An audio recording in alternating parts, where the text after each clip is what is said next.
श्री स्वामी समर्थ। तुम्हा सगळ्यांच्या आपल्या स्वामी सूत्र चॅनलवर मनापासून स्वागत। स्वामी भक्त हो, आज पुन्हा एकदा तुमच्यासाठी नवीन व्हिडिओ घेऊन आलेली आहे। व्हिडिओच्या माध्यमातून नवीन माहिती आपण जाणून घेणार आहोत।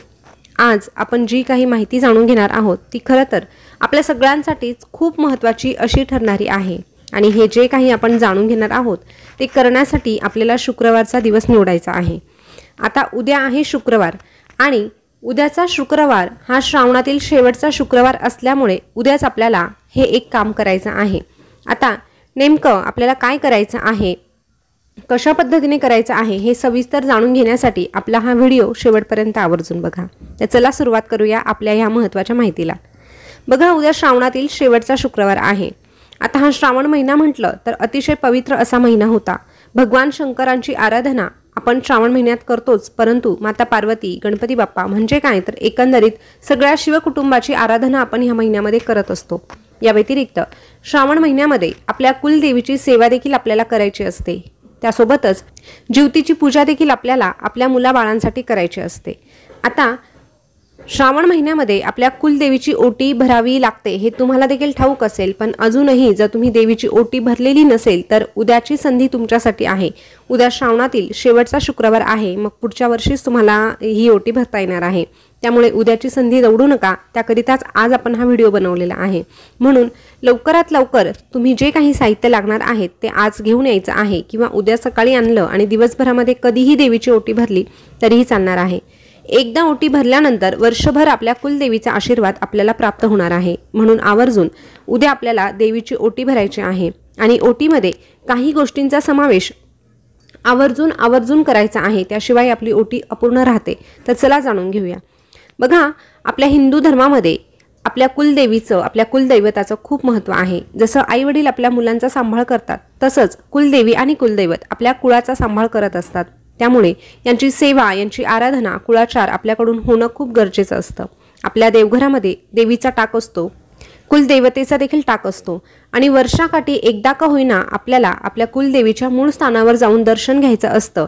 जसं की काहींची तुळजापूरची देवी असते, काहींची माहूरची असते। जी देवी तुमची असणार आहे त्या ठिकाणी वर्षाकाठी एकदा का होईना तिथे जाऊन आपल्याला ओटी भरायची असते, मानपान करायचा असतो। तसंच आपल्या जेजुरीचा खंडोबा असतो, तुमचं जे कुलदैवत असेल त्या ठिकाणी जाऊन तुम्ही तिथला देखील मानपान करायचा असतो। या व्यतिरिक्त आपण नवरात्रीमध्ये देवीची ओटी भरत असतो, त्यासोबतच आषाढ महिन्यात देखील देवीची ओटी भरली जाते। तसंच श्रावणात देखील देवीची ओटी भरण्याला विशेष असं महत्त्व आहे। तर आता कुलदेवीचं महत्त्व तुम्हा सगळ्यांना ठाऊक आहे, पण आता ही ओटी नेमकी कशी भरावी, काय काय असावं हे आपण जाणून घेऊया। बघा, श्रावण महिन्यामध्ये मंगळवारी किंवा शुक्रवारी आपण आपल्या कुलदेवीची ओटी भरू शकतो।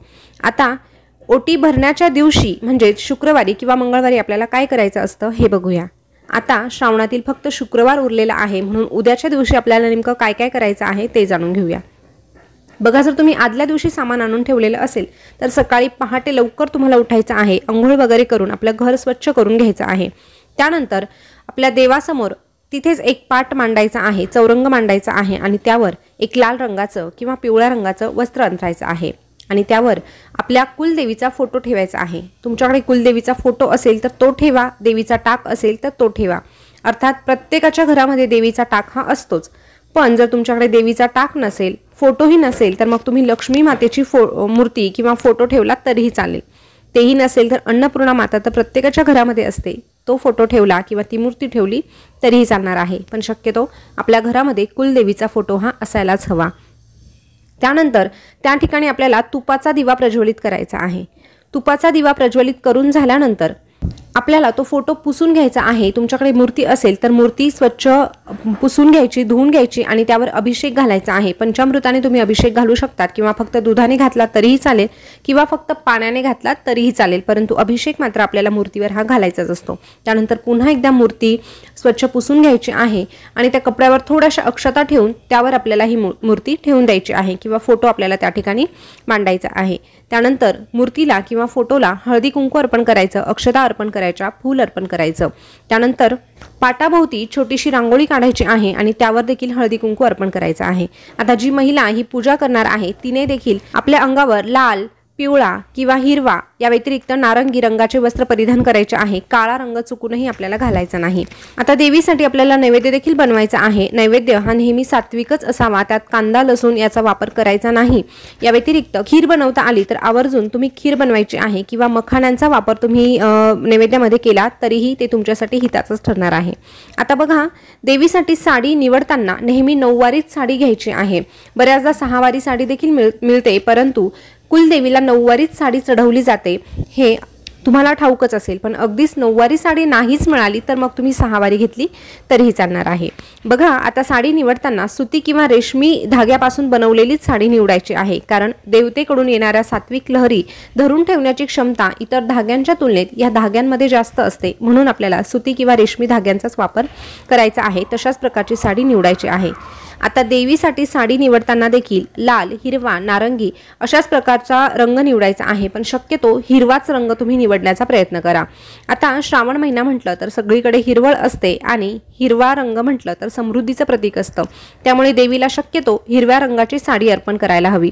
त्यानंतर साडीला अटॅच ब्लाउज पीस असतोच, परंतु तरीही आपल्याला वेगळा ब्लाउज पीस घ्यायचा आहे। खण घेता आला तर तुम्ही खण घ्या, पण तो वेगळाच असायला हवा, ब्लाउज पीस हा वेगळाच घ्यायचा आहे। त्यानंतर ह्या साडीवर आपल्याला गहू टाकायचे आहे किंवा तांदूळ घ्यायचे आहे।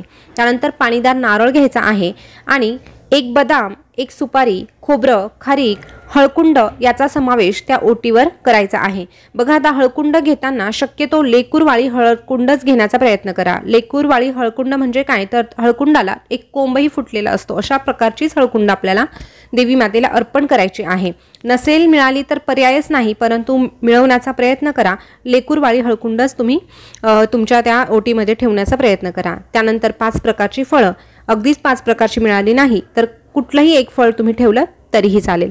आता आपण जे काही साहित्य घेतलं आहे, बदाम, सुपारी, खोबरं, खारीक, हे स्वच्छ असावं, म्हणजेच त्याला कीड लागलेली नसावी, फार जुनं नसावं, अशा प्रकारची आपल्याला ओटी भरायची आहे। त्यानंतर ह्या ओटीवर एक गजरा देखील ठेवायचा आहे। गजऱ्याविना आपली ओटी अपूर्ण असते।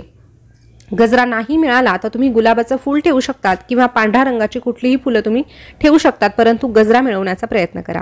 त्यानंतर यावर दक्षिणा देखील ठेवायची आहे। 11 रुपये, 21 रुपये, 51 रुपये तुमच्या म्हणजे आर्थिक परिस्थितीनुसार यथाशक्ती तुम्ही त्यावर दक्षिणा ठेवू शकतात। त्यानंतर 6 हिरव्या बांगड्या देखील ठेवायच्या आहे।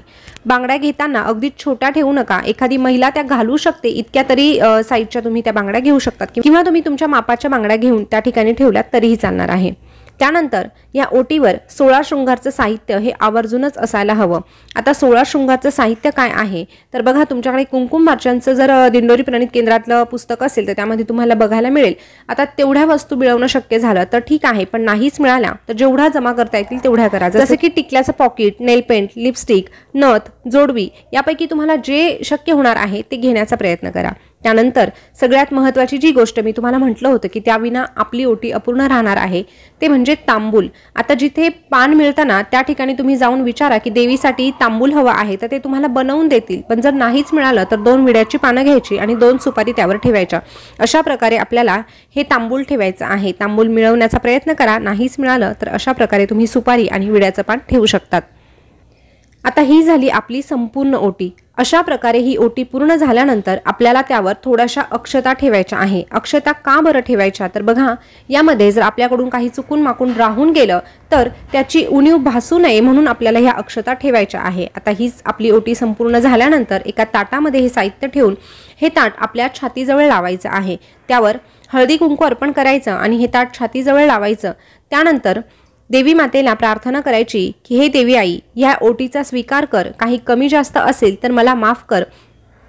मी मनापासून सगळं काही करण्याचा प्रयत्न केलेला आहे, तर तू माझी ही प्रार्थना स्वीकार कर आणि माझ्या कुटुंबावर तुझा आशीर्वाद कायमस्वरूपी राहू दे। त्यानंतर आपल्याला देवीचा जय जयकार करायचा आहे। जय जयकार कसा करायचा तर बघा, उदयोस्तु श्री महाकाली महालक्ष्मी महासरस्वती राजराजेश्वरी आई साहेब बोल अंबा माता की जय असा जय जयकार तुम्हाला 3दा करायचा आहे आणि त्यानंतर तुमची मनोकामना, तुमची इच्छा, जे काही तुम्हाला मागायचं आहे ते देवीला सांगायचं आहे आणि ही जी ओटी आहे ती देवीसमोर ठेवून द्यायची आहे। चुकीची माफी मागून आपल्याला अशा प्रकारे ओटी द्यायची आहे। अशा प्रकारची ओटी ही परिपूर्ण होत असते आणि त्यानंतर देवी माता याचा स्वीकारही करत असते।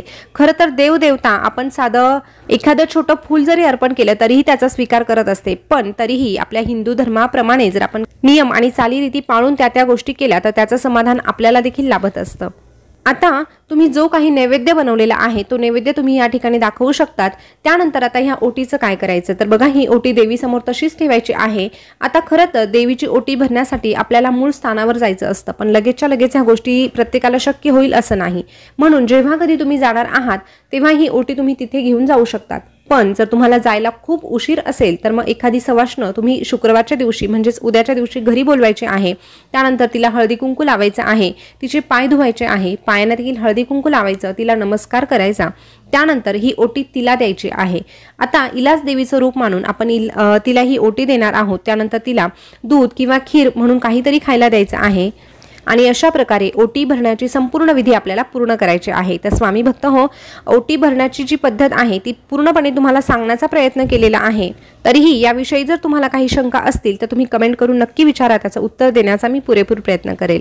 व्हिडिओ आवडला असेल तर कमेंटमध्ये श्री स्वामी समर्थ आवर्जून लिहा, ओम कुलदेवताय नमः हे देखील आवर्जून लिहा। पुन्हा भेटूया नवीन माहितीसोबत, तोपर्यंत बोलत रहा श्री स्वामी समर्थ, जय जय स्वामी समर्थ। श्री स्वामी समर्थ, जय जय स्वामी समर्थ। धन्यवाद।